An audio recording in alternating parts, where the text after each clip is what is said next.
See, when you invest in something and you hustle and you work for something, you got a different type of attachment to it. You're going to have a cold day in hell for somebody to try to take this from you. We live by this, we die by this. We don't surrender, we don't retreat. Every man must search his own soul. I listen to that quote every morning. I want to get mine out the mud. I want mine out the dirt. I don't want no handouts.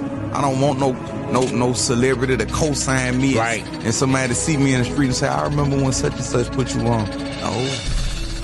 No. It may sound harsh, but I'm going to beat myself up so the world can't beat me up. Because the world is a cruel place.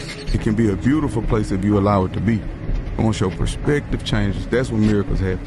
What else I got to conquer so I can get to the next level? What else? There's always going to be giants at the gate. If it ain't rough, it ain't us. Let's go. So it ain't like, why me? It's like, why not me? Let's do it. The flowers don't chase the bees. The flowers just are. And the bees come.